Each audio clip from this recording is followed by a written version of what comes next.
Salut à toi et bienvenue sur la chaîne Autrement.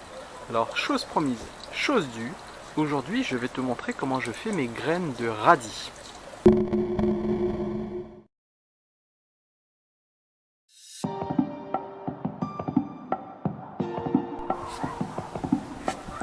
Donc voilà, là nous avons notre plant de radis qui a donc bien poussé, qui nous a fait deux petites gousses. Et ces gousses donc commencent à sécher, comme on peut le voir ici. Et elles commencent également à être grignotées par les chenilles. Donc je vais l'extraire tout de suite et le mettre à sécher. Voilà. Donc j'ai la ligne juste à côté, ça tombe bien. Donc voilà, on va le laisser sécher comme ça. Voilà.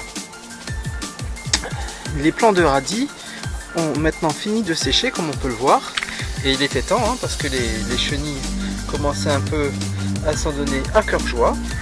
Ce qu'il te reste à faire est très simple, c'est ouvrir chaque petite gousse dans laquelle tu vas pouvoir récupérer des graines. Alors là en l'occurrence celle-là elle avait été picorée, donc ne pas hésiter à les mettre de côté. Et puis voilà, on fait gousse après gousse.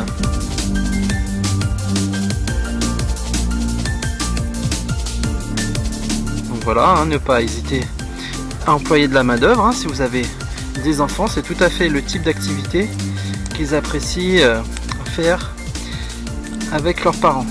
Donc voilà.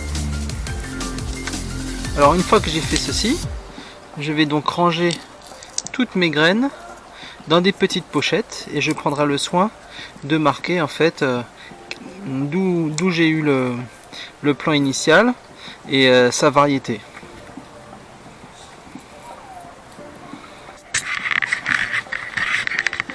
Alors voilà, j'ai fait mes graines, donc maintenant il ne me reste plus qu'à les mettre sous enveloppe. Alors si tu as déjà vu mes autres vidéos sur les graines, comment faire ces graines de céleri, comment faire ces graines de salade, tu connais déjà ces petites enveloppes.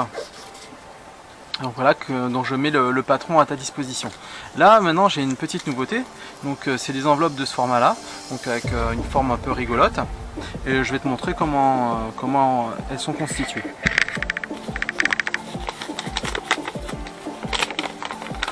Donc voilà, c'est toujours sur un carré.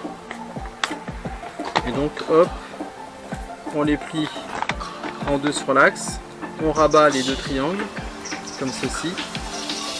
Et après, on n'a plus qu'à remettre le petit triangle ici à l'intérieur. Donc je vais quand même mettre mes petites graines au préalable. Ce sera pas plus mal.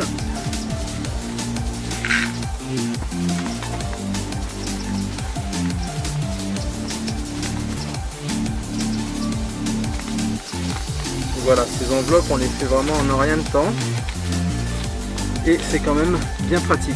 Alors voilà, il ne me restera plus qu'à marquer la variété, l'espèce, l'origine, l'année de récolte et donc après j'ai des informations aussi sur un petit tableau ici où donc on pourra mettre la période où on fait les semis, où on récolte, de quelle façon ça a été cultivé, où on les cultive en pot, en pleine terre, en intérieur, en aquaponie, et si ça, par exemple, s'il faut l'exposer à l'ombre, mi-ombre ou au soleil. Voilà. Une fois que vous avez mis vos graines dans les petites pochettes, vous devrez les stocker à un endroit sec et à l'abri de l'humidité et de la lumière. Ces graines peuvent se conserver dans de bonnes conditions plusieurs années durant. Tu trouveras dans le descriptif juste en dessous un lien. Sur ce lien, il te sera demandé ton nom, ton prénom et ton adresse mail. Une fois que tu auras rempli ce petit formulaire, je te renverrai directement un lien de téléchargement vers tous mes modèles de pochettes. Cette vidéo est maintenant terminée. Je t'invite à mettre un petit pouce bleu qui me servira de vote. Donc ces votes me serviront à savoir si ce type de vidéo t'a intéressé. Donc plus il y aura de votes, de pouces en l'air pour les vidéos sur les graines, plus je continuerai à t'en proposer. A très bientôt sur la chaîne Autrement et n'oublie pas, la résilience est la clé vers la liberté. Ciao.